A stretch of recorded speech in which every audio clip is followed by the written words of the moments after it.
মৎস্যজীবীদের জীবিকা সংগঠন সে জায়গায় বিশ্ব মৎস্য দিবস যাতে সফল হয় কামনা করে আমি অনুরোধ জানাবো। 28তম বিশ্ব মৎস্যজীবী দিবস উদযাপন হলো মন্দারমণিতে। মুখ্যমন্ত্রী মমতা বন্দ্যোপাধ্যায়ের ঘোষণা অনুযায়ী মৎস্যজীবীদের সবুজ সাথী প্রকল্পে অবিলম্বে ভাতা প্রদান সহ ক্ষুদ্র মৎস্যজীবীদের দখলীকৃত জমির স্থায়ী অধিকার দিতে, মৎস্যখটি কর্মচারীদের বকেয়া সাম্মানিক প্রদান, মৎস্যজীবীদের ওপর বন দফতরের অত্যাচার বন্ধের দাবিতে একদিনের রাজ্যভিত্তিক মৎস্যজীবী দিবস উদযাপন হয়ে গেল পূর্ব মেদিনীপুরের মন্দারমণি মৎস্যখটিতে। কাথি মহকুমা মৎস্যজীবী উন্নয়ন সমিতির এই সম্মেলনে বিভিন্ন জেলা থেকে মৎস্যজীবীরা অংশগ্রহণ করে। প্রথমে সংগঠনের পতাকা ও প্রদীপ প্রজ্বলন করে শুভ অনুষ্ঠানের শুভ সূচনা হয়।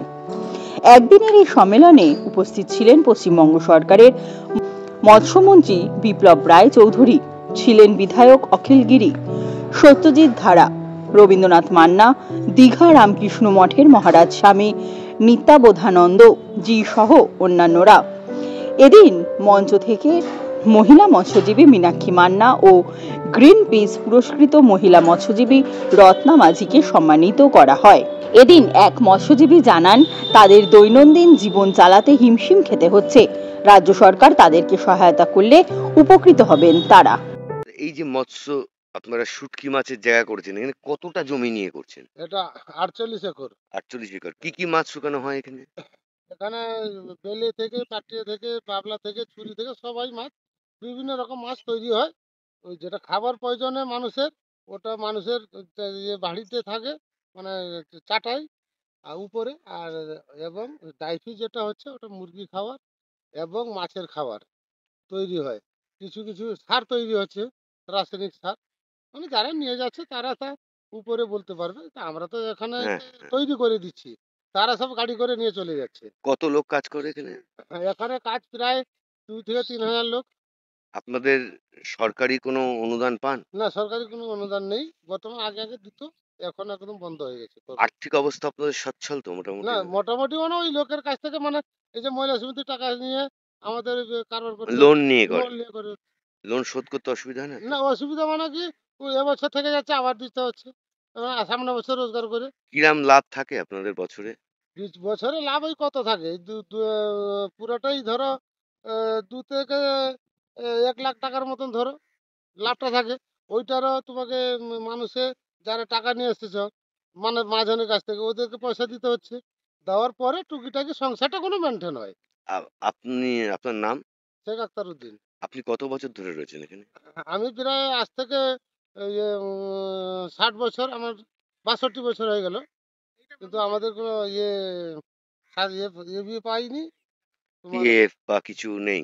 না, মানে ভাতা টাতা কিছু কোনো আমাদের হয়নি। কোনো হয়নি। তারপরে দিবে বলেছিল।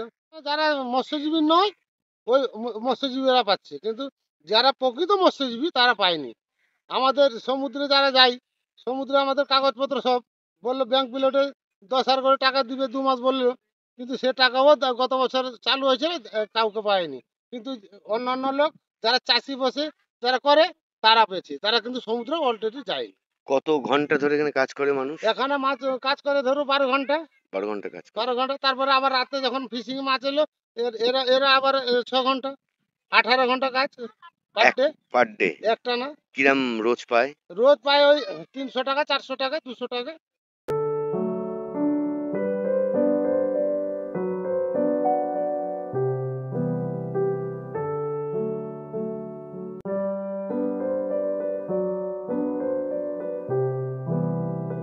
সমুদ্র সাথী প্রকল্পে নেই, অনেকে আছেন আবার অনেকে নেই। যারা নেই তাদের তালিকাটা বাদ দিয়ে যারা আছেন তাদেরকে আমরা সাহায্য করব। মুখ্যমন্ত্রী এটাই বলেছেন। ভাবছি এটাই যে আমি যেটা বললাম একটু আগে, যে আমি প্রথম বছর ট্রেনিং দিয়েছি 45,000 ছেলেকে, তার পরের বছর দিয়েছি 60,000 ছেলেকে। এবছর ট্রেনিং এর উদ্যোগ ছিল 1 লক্ষ ছেলেকে ট্রেনিং দেবো। সবাইকে ট্রেনিং দিতে আমি বলছি যে বাড়িতে বসে থেকো না, বাড়িতে 2টো পুকুর আছে, ওই পুকুর নিয়ে চাষ করো, চাষ করলে দেখবে মাসে 15,000 টাকা করে ইনকাম তোমার পকেটে চলে আসবে। মাছ চাষ খুব সহজ কাজ, খুব সহজ কাজ। মাছের পোনাকে তুমি জলে ছেড়ে দাও, পুকুরে ছেড়ে দাও, ছেড়ে দিয়ে একটু খাবার দাও। মুশকিল হচ্ছে আগে দাদুর আমলে খাবার দেওয়ার কোনো পদ্ধতি ছিল না, এখন খাবার দেওয়ার পদ্ধতি চালু হয়েছে। তার কারণ মাছ শুধু পুকুরে বাঁচবে না, খাবার দিতে হবে তাকে। এই যে খাবার দিতে হবে, এই পদ্ধতিটা চালু করার ফলে এখন সবাই বুঝতে পারছে যে খাবার দিলে মাছ খাবার খাবে এবং মাছ বড় হবে। মাছ বড় হলে সেই মাছ আমরা চাষ করতে পারবো ভালো।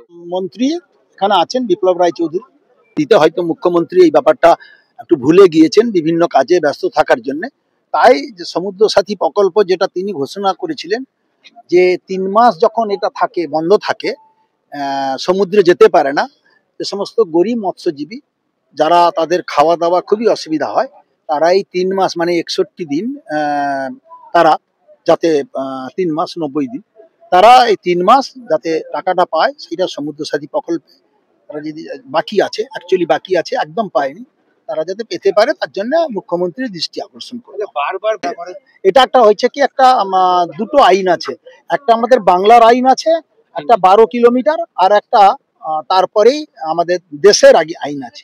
অনেকেই মৎস্যজীবীরা করেন কি, এই বাংলার মাছ ধরতে ধরতে তারা বাংলাদেশে চলে যান, সমুদ্রের যে সীমানাটা পার হয়ে চলে যান, তাতে তারা সেখানে সেই দেশ তাদের আটকে রাখে, আবার আমাদের দেশের সাথে কথা বলার পর তারা ছেড়ে দেয়। এটা সর্বত্রই হয়, বাংলাদেশের কিছু মৎস্যজীবী আবার আমাদের দেশে ধরা পড়ে, আবার আমাদের দেশের কিছু মৎস্যজীবী ওই দেশে ধরা পড়ে। সমুদ্র সাথী যেটা মৎস্যমন্ত্রী মহোদয় ঘোষণা করেছেন বা রাজ্য মৎস্য দপ্তর থেকে যেটা বরাদ্দ হবে, আমাদের একটা সিস্টেম হচ্ছে যারা সমুদ্রে মাছ ধরতে যায় তাদের জন্য সমুদ্র সাথী। তাহলে তারা সমুদ্রে যায় যে তার জন্য তার ইন্স্যুরেন্স থাকবে, তার নৌকা লাইসেন্স থাকবে, তার মৎস্যজীবী কার্ড থাকবে, মেরিন ফিশারম্যান কার্ড থাকবে। যত আবেদন বিডিও সাহেবের কাছে পড়েছে তার 90% এগুলো নেই।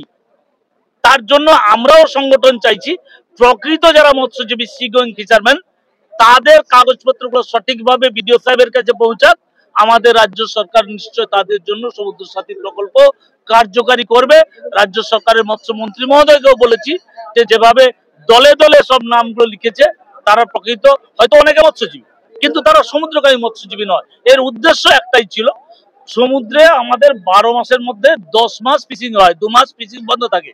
সেই 2 মাস বন্ধর টাইমটায় 61 দিন যাতে এই পরিবারের হাতে কিছু সরকারি সাহায্য পৌঁছাতে পারে, তাদের খাদ্যের সমস্যা না হয়, তার জন্য সমুদ্র সাথী প্রকল্প। অতএব যারা সমুদ্রে যায় না তাদের জন্য এই প্রকল্প হতে পারে না, তার জন্য এই কাগজপত্র সঠিক করার জন্য আমরা একটু সরকারকেও অনুরোধ জানিয়েছি, সরকারও আমাদের কাছ থেকে সময় নিয়েছে।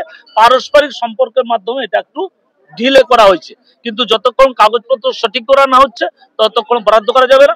আশা করবো 26-এর নির্বাচনের আগে আমরা এই মার্চ মাসের মধ্যে এগুলো সঠিক করতে পারবো।